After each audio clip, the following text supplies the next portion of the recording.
Hi everyone, I hope आप सब ठीक होंगे। इस वीडियो से हम स्टार्ट कर रहे हैं एक सीरीज़ फॉर पॉलिटिकल साइंस का। जो भी एनसीईआरटीज़ हैं दोनों, उनको हम डिस्कस करेंगे। ये आपके यूपीएससी जो सीयूटी यूजी है उसके लिए, मतलब जो भी कॉम्पिटिटिव एग्ज़ाम है, हर एक के पर्सपेक्टिव से बहुत ही इंपॉर्टेंट है। जहाँ पे भी आपका political subject as a domain है, वहाँ पे इसमें बहुत ही डिटेल से हम कवर करेंगे एनसीईआरटी की हर एक लाइन को, हर एक पॉइंट को, जो भी फैक्ट्स इंपॉर्टेंट है, जो भी कॉन्सेप्ट इंपॉर्टेंट है, हर एक चीज़ को डिस्कस किया जाएगा। तो ये पूरी प्लेलिस्ट आप देखिएगा ताकि आपके सारे कॉन्सेप्ट्स क्लियर हो जाएं। और वीडियो कंप्लीट होने के बाद ये जो नोट्स हैं उनको टेलीग्राम चैनल पे भी अपलोड कर दिया जाएगा, तो आप वहाँ से इनको एक्सेस कर सकते हैं। तो आपको नोट्स प्लस सारा कॉन्सेप्ट का क्लैरिटी मिलेगा इस चैनल पे। लास्ट तक बने रहिएगा and also share this video with your friends. तो 12th क्लास की एनसीईआरटी का हमारा सबसे पहला चैप्टर है challenges for the new nation.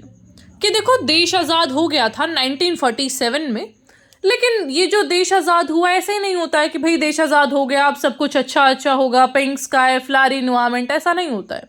बहुत सारी प्रॉब्लम्स आती हैं एक देश के सामने। तो जो इंडिया है उसको इंडिपेंडेंस मिला 14 और 15 अगस्त के मिडनाइट पे 1947 में। जवाहरलाल नेहरू जी ने एक स्पेशल सेशन है जो उसको एड्रेस करा कॉन्स्टिट्यूएंट असेंबली के, और वहाँ अपनी एक बड़ी फेमस स्पीच दी जिसका नाम है ट्राइस्ट विद डेस्टिनी। ये ट्रस्ट नहीं है, ट्राइस्ट है, यू की जगह वाई आएगा। तो सर्कमस्टेंसेस बड़े ही डिफिकल्ट थे उस टाइम पे। कहीं पे ब्लड शेड हो रहा था, राइट्स हो रहे थे, लोगों को समझ नहीं आ रहा था कि भाई हम किस साइड जाएं। क्योंकि आप इमेजिन करके देखिए, आज आप अपने घर पे बैठे हैं, कल पार्टीशन हो जा रहा है और आपको एक सडनली पता चलता है कि भाई आप तो इस देश के मेंबर ही नहीं, आप इस देश की सिटीजन ही नहीं है। तो क्या कुछ आपका मेंटल स्टेट होगा। तो वही आप इमेजिन कर सकते हैं पार्टीशन के टाइम पे लोगों की जो मानसिक स्थिति है वो कैसी रही होगी। अब जो हमारा नया एक इंडिपेंडेंट इंडिया था उसके सामने 3 ब्रॉड चैलेंजेस थे, जो 3 बड़ी समस्याएं थी। सबसे पहली थी अकोमोडेट करना डाइवर्सिटी को, क्योंकि विभिन्न तरीके के हमारे यहाँ पे ट्राइब थे, लोग थे, डिफरेंट लैंग्वेजेस थी, कल्चर्स थे, तो उनको एक साथ रखना बहुत ही बड़ी एक समस्या थी।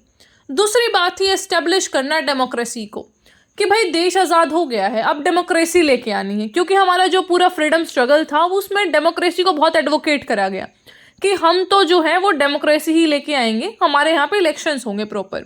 लेकिन डेमोक्रेसी ऐसे ही नहीं आ जाती है। जब आपके यहाँ पे सिर्फ 15% लोग ही जो टोटल वोटर्स हैं वो लिटरेट हों, तो फिर आप क्या ही कुछ इमेजिन कर सकते हैं। ना ही आपके पास इतने रिसोर्सेज है, इतनी ज़्यादा संख्या में वोटर्स थे, 17 करोड़ कुछ वोटर्स थे उस टाइम पे। तो ये सारी प्रॉब्लम्स थी। Then was development and equality, कि किस तरीके से डेवलपमेंट की जाए, इक्वालिटी कैसे मेंटेन की जाए, जस्टिस कैसे लाया जाए। तो ये थी 3 बड़ी समस्याएं। और बहुत सारे राइटर्स और पोएट्स ने बहुत सारी बातें लिखी हैं, अपने वर्क्स लिखे हैं पार्टीशन के बारे में। तो ऐसी ही एक पोएम है फैज़ अहमद फैज़ के द्वारा जिसका नाम है the dawn of freedom, done is by Amrita Pritam, जो कि एक पंजाबी पोएट है। इस पोएम का नाम है टुडे आई कॉल वारिस शाह। तो ये भी बहुत ही एक इम्पॉर्टेंट पोएम है। अब बात करते हैं पार्टीशन की। तो बहुत सारी प्रॉब्लम्स थी पार्टीशन के साथ। अब ऐसा नहीं था कि भाई ठीक है एक आपने लाइन खींच दी, वहाँ पे इस साइड मुस्लिम लोग आ गए और इस साइड हिंदू लोग आ गए, ऐसा नहीं होता है। एक ऐसा एरिया नहीं था कि भाई हाँ इस एरिया को मैं ये बोल दूं कि यहाँ पे तो मुस्लिम लोग ही रहते हैं। कोई सिंगल मेजॉरिटी बेल्ट नहीं थी मुस्लिम्स की, ना ही हिंदूज की। Not all Muslims wanted Pakistan. अब ऐसा भी नहीं था कि हर एक जो मुस्लिम था वो पाकिस्तान में जाना चाहता था। For example Khan Abdul Gruffudd Khan, इनका तो एक एडवोकेसी करते थे ये तो हिंदू मुस्लिम यूनिटी के लिए, कि भाई हिंदूज हैं जो और मुस्लिम से वो अलग अलग नहीं है, हमें यूनाइटेड रहना चाहिए, इकट्ठे रहना चाहिए, ब्रदरहुड का सेंस होना चाहिए। तो इनको फ्रंटियर गांधी भी बोला जाता है। जो मेजॉरिटी मुस्लिम बेल्ट थी वहाँ पे नॉन मुस्लिम मेजॉरिटी भी थी। मतलब ऐसा कोई एरिया ही नहीं था कि भाई हाँ यहाँ तो हम ये बोल दें कि यहाँ तो हिंदूज हैं ही नहीं मुस्लिम एरिया में, या फिर मुस्लिम एरिया में तो बड़ा ही इंटरमिंगल्ड सा था। बहुत सारे जो लोग थे वो आपस में रह रहे थे आराम से। तो ये सारा पॉलिटिक्स क्रिएट किया गया।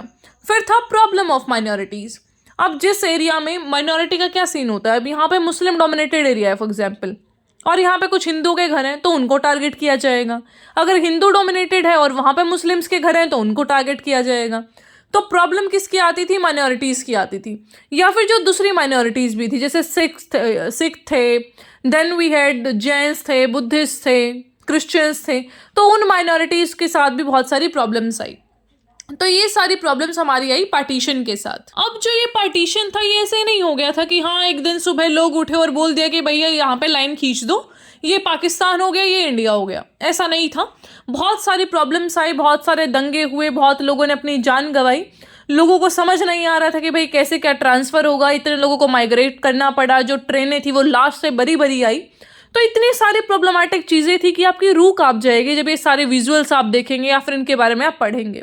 तो जो पार्टीशन था उससे इकोनॉमी बहुत ज़्यादा हमारी जो थी वो तहस नहस हो गई थी, इंफ्रास्ट्रक्चर। तो पार्टीशन अपने साथ बहुत सारी प्रॉब्लम्स लेके आया। अब यहाँ पे बात आती है महात्मा गांधी जी के सेक्रीफाइस की।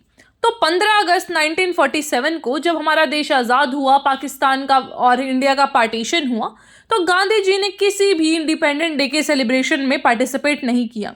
वो बहुत परेशान थे और उनका मानना था कि एक तो बहुत अच्छी खबर है कि हमें ब्रिटिशर से आज़ादी मिली, and on the second hand ये बहुत ही एक दुख की बात है कि हम आपस में ही लड़ रहे हैं, कितना ब्लड शेड हो रहा है। तो इस टाइम पे वो कलकत्ता में थे और जो राइट था वो पूरा वहाँ पे चल रहे थे, दंगे फसाद हो रहे थे। देन व्हाट हैपेंस इज कि जो एक्सट्रीमिस्ट हैं वो भी काफ़ी बढ़ गए थे, लोगों के अंदर बहुत ज़्यादा गुस्सा भरा हुआ था। तो गांधी जी को एडवाइस किया गया भाई कि आप ना सिक्योरिटी ले लीजिए, लेकिन गांधी जी ने बोला कि नहीं, आई डोंट नीड दैट, और वो प्रेयर जो है वो करने चले गए। तो जो प्रेयर सभास थी वहाँ पे वो गए, एंड एक्सट्रीमिस्ट जिनका नाम था नाथूराम विनायक गोडसे, उन्होंने गांधी जी को जो है वहाँ पे असैसिनेट कर दिया 30 जनवरी 1948 में। तो इस तरीके से जो गांधी जी हैं उनका पूरा जो अहिंसा का कॉन्सेप्ट है वो उनके साथ ही वहाँ पे ख़त्म हो गया। बिकॉज गांधी जी का पूरे लाइफ का मैसेज ये क्या था कि भाई आपको वायलेंस नहीं करना है। But Gandhi ji was killed there by this extremist Nathuram Godse, और उन्होंने उनको ऐसा जो है 3-4 गोलियां मार दी थी, and there only Gandhi ji died. अब देखो, जब पूरा पार्टीशन हो रहा था, ऐसा नहीं है कि सबने ऐसा एग्री कर लिया कि ठीक है भैया मैं इंडिया में आ रहा हूँ, आप पाकिस्तान में चले जाइए, ऐसे हैप्पी हैप्पी, ऐसा कुछ नहीं हुआ। कुछ जो थे प्रिंसली स्टेट्स। अब प्रिंसली स्टेट्स क्या होते हैं? जो ब्रिटिश इंडिया है ना वो 2 टाइप से एरियाज में डिवाइडेड था। एक तो था ब्रिटिश इंडियन प्रोविंस जो कि डायरेक्टली अंडर थी ब्रिटिश इंडिया के, ब्रिटिशर्स उसको रूल कर रहे थे, और दूसरे थे प्रिंसली स्टेट्स। प्रिंसली स्टेट्स का मतलब होता है वहाँ पे राजा रजवाड़े थे, प्रिंसेस वहाँ पे रूल करते थे, किंग्स वहाँ पे रूल करते थे, लेकिन वो भी जो है वो इसका सुजानिटी मानते थे ब्रिटिशर्स का।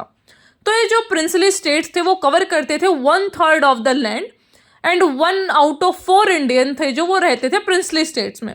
तो टोटल 565 प्रिंसली स्टेट्स थे। अब ब्रिटिशर्स ने जब बोला कि ठीक है हमने आज़ादी दे दी आपको, या फिर कहें हमने जब आज़ादी जीती, ली हमारी आज़ादी ब्रिटिशर्स से, तो उन्होंने एक बात बोली कि जो प्रिंसली स्टेट्स है ना वो फ्री हैं भाई, आप चाहे पाकिस्तान को ज्वाइन करो या तुम इंडिया को ज्वाइन करो या तुम इंडिपेंडेंट रहो, हमें कोई मतलब नहीं है आपसे, आपको जैसे रहना है रहो। अब जो सरदार पटेल जी थे उन्होंने सोचा कि भाई अब ऐसा तो नहीं हो सकता कि ये कोई भी बीच का पार्ट जाके किसी के साथ भी मिल जाएगा, अब ऐसे इंडिया कैसे बनेगा। अब आप सोच के देखिए, आज का जो हैदराबाद है वो पाकिस्तान में मिल जाता है, या फिर वो खुद को बोल देता है कि मैं तो इंडिपेंडेंट हूँ, तो फिर पूरे जो नेशन है उसका स्ट्रक्चर ही बिगड़ जाता पूरा। तो सरदार पटेल जी ने बोला कि भाई देखो ऐसा तो नहीं हो सकता है कि कैसे भी बाय हुक और क्रुक इनको मिलाना तो पड़ेगा। तो बहुत सारे जो प्रिंसली स्टेट्स थे उन्होंने तो बिफोर 15 अगस्त 1947 खुद से ही ऐसा ज्वाइन कर लिया था इंडियन यूनियन को by signing instrument of accession. ये एक डॉक्यूमेंट साइन करके ये तो खुद से मिल गए थे, लेकिन कुछ स्टेट्स थे जो इन्होंने थोड़ी सी प्रॉब्लम करी, वो थे जूनागढ़, हैदराबाद, कश्मीर, मणिपुर। यहाँ पे थोड़ा सा इंस्ट्रूमेंट ऑफ एक्सेशन को साइन करवाना डिफिकल्ट हुआ। तो हैदराबाद में तो क्या हुआ कि वहाँ के जो रूलर हैं उन्होंने खुद को टाइटल दे रखा था निज़ाम का। अब ये जो निज़ाम थे उनके खिलाफ जो लोग हैं वो रिवोल्ट करना शुरू कर गए, क्योंकि बहुत सारी प्रॉब्लम हो रही थी स्टेट में। अब जब इतने ज़्यादा प्रोटेस्ट बढ़ गए तो सेंट्रल गवर्नमेंट ने वहाँ पर इंटरवीन किया कि भाई अब तो हमें आना पड़ेगा, और उन्होंने आर्मी के साथ इंटरवीन किया, फिर उनकी जो पूरी सिचुएशन है उसको टैकल किया। फिर पुलिस के एक्शन से ही वहाँ पे जो हैदराबाद है उन्होंने उससे क्या करवा लिया, साइन करवा लिया इंस्ट्रूमेंट ऑफ एक्सेशन। तो हैदराबाद में तो पुलिस फोर्स से हो गया। फिर आते हैं मणिपुर पे। तो मणिपुर के राजा बोधचंद्र सिंह ने भी साइन कर लिया था इंस्ट्रूमेंट ऑफ एक्सेशन, इस शर्त पे कि भाई हमें इंटरनल ऑटोनॉमी आप प्रोवाइड करोगे। इंटरनल ऑटोनॉमी का मतलब है जैसे कश्मीर को मिली हुई थी आर्टिकल 370 के तहत कि भाई हमारे अंदर ही अपना कॉन्स्टिट्यूशन होगा, हम जो चाहें वो कर सकेंगे, बस हम आपके यहाँ पे हैं बस एज अ मेंबर, ठीक है, हमारी इंटरनल ऑटोनॉमी होगी। तो वहाँ पे फिर क्या हुआ कि लेजिस्लेटिव असेंबलीज बनी मणिपुर में। Manipur is the first place जहाँ पे इलेक्शन करवाए गए थे यूनिवर्सल एडल्ट फ्रेंचाइज के तहत। यूनिवर्सल एडल्ट फ्रेंचाइज का मतलब होता है कि सारे एलिजिबल जो एडल्ट्स हैं उनको वोट देने का अधिकार होगा, या फिर वो कोई मेल हो फीमेल हो, किसी भी तरीके से डिस्क्रिमिनेशन नहीं किया जाएगा कि यार जो भी उम्र थी उस टाइम पे 18 या फिर 21, तो जो भी एक क्राइटेरिया है, तो 21 होता था पहले, बाद में 18 किया गया। तो उस टाइम के अकॉर्डिंग उन्होंने करा कि भाई कोई भी क्लास या फिर जेंडर के बेसिस पे, कास्ट के बेसिस पे किसी को डिस्क्रिमिनेट नहीं किया जाएगा, इलेक्शंस में वो पार्ट लेंगे। तो फिर जब ये हुआ सारा चीज़ें, तो लेजिस्लेटिव असेंबली थी जो मणिपुर की, वहाँ पे बहुत सारे डिबेट्स होने लगी कि मणिपुर को जुड़ना चाहिए इंडियन यूनियन में या नहीं जुड़ना चाहिए। तो बाद में जो मणिपुर की गवर्नमेंट है उन्होंने ज्वाइन कर लिया था और महाराजा ने साइन कर लिया था एग्रीमेंट सितंबर 1949 में, एंड दैट्स हाउ जो मणिपुर है वो जुड़ गया था इंडियन यूनियन में। अब ये तो बात हुई इनको जोड़ने की, लेकिन एक और चीज़ आती है कि इंटरनल बाउंड्रीज कैसे डिसाइड होती हैं स्टेट की, तो ये भी एक चैलेंज था। तो ये डिसाइड किया गया भाई कि लैंग्वेज के बेसिस पे कर देते हैं कि जो भी रीजन जो भी लैंग्वेज बोलता है ना उसके हिसाब से एक एक स्टेट बना देते हैं। लेकिन बाद में बताया गया कि भाई लैंग्वेज तो ऐसा बोलते हैं ना, कोस्ट कोस्ट पे बदल रही है, वो तो थोड़े थोड़े डिस्टेंस में भाषा बदल रही है आपकी, तो ऐसा तो नहीं कर सकते, तो इसलिए थोड़ा सा ऐसा देख लेंगे कि मिलती जुलती सी जो है उसके हिसाब से कर लेंगे। तो ये जो लिंग्विस्टिक प्रिंसिपल था स्टेट फॉर्मेशन का, उसको एक्सेप्ट किया गया नागपुर सेशन ऑफ कांग्रेस के अंदर 1920 में। तो प्रोटेस्ट स्टार्ट हो गए तेलुगु स्पीकिंग एरियाज में, जो कि मद्रास प्रोविंस के पार्ट था पहले। मद्रास प्रोविंस जिसमें अभी प्रेजेंट डे का तमिलनाडु आता है, आंध्र प्रदेश, केरला, कर्नाटका, तो वहाँ पे प्रोटेस्ट स्टार्ट हो गए कि भाई हमें जो मद्रास है उससे अलग निकलना है, हमारा आप अलग से एक स्टेट बनाइए। तो इस मूवमेंट को बोला जाता है विशाल आंध्रा मूवमेंट। तो यहाँ पे जो मेन लीडर थे दैट वाज पोटी सिरामल्लू। तो ये एक वेटरन गांधीयन थे, इन्होंने 56 डे का फास्ट करा 19 अक्टूबर से 15 दिसंबर तक। तो ये स्ट्राइक पे चले गए कि भाई हमारे लिए आप एक अलग से स्टेट बनाइए, वी वांट आंध्र प्रदेश। और इन्होंने पार्ट भी लिया था पहले भी, अगर हम बात करें 1946 में भी इन्होंने स्ट्राइक्स में पार्ट लिया था, जो कि डिमांड करते थे कि मद्रास प्रोविंस में दलित्स के लिए भी एंट्री होनी चाहिए टेम्पल्स में। तो ये काफ़ी एक सोशल रिफॉर्म की बात करते थे, and he was Gandhian in his approach. तो जो पीएम है उन्होंने अनाउंस कर दिया formation of separate Andhra state December 1952 में। जब इनकी डेथ हो गई थी 15 दिसंबर को, तो बहुत सारे लोगों ने प्रोटेस्ट किया और एक ऐसा वाइड स्प्रेड सा मूवमेंट हो गया वहाँ पे। तो इस वजह से फिर आंध्र प्रदेश है जो वो सबसे पहला स्टेट है जो कि लिंग्विस्टिक बेसिस पे बना है। तो ये 1952 में बन गया। उसके बाद स्टेट रीऑर्गेनाइजेशन कमीशन को लाया गया कि अब कुछ तो एक कमेटी बनेगी जिसके हिसाब से सारी चीज़ें करी जाएंगी। तो एक साल बाद आया स्टेट रीऑर्गेनाइजेशन कमीशन। अब ये जो स्टेट रीऑर्गेनाइजेशन कमीशन है इसने अपने रिपोर्ट पेश करी, जिसके तहत फिर आता है स्टेट रीऑर्गेनाइजेशन एक्ट। तो ये लेजिस्लेशन आता है जिससे फिर क्या होता है 14 तो स्टेट बनाए जाते हैं और 6 यूनियन टेरिटरीज बनती हैं। तो ये सारा फिर फॉर्मेशन होता है जिससे हमारा इंटरनल पूरा जो मैपिंग है वो डिज़ाइन हुआ इंडिया का। फिर बॉम्बे प्रोविंस से महाराष्ट्र और गुजरात को निकाला गया 1960 में और स्टेट का फॉर्मेशन हुआ। फिर 1966 में हरियाणा और हिमाचल प्रदेश बने, जो पंजाब रीजन है उससे निकल के। फिर मेघालय को निकाल के बनाया गया असम से 1972 में। फिर 1987 में मिजोरम और अरुणाचल प्रदेश बने। 1963 में नागालैंड, छत्तीसगढ़, उत्तराखंड और झारखंड बने 2000 में।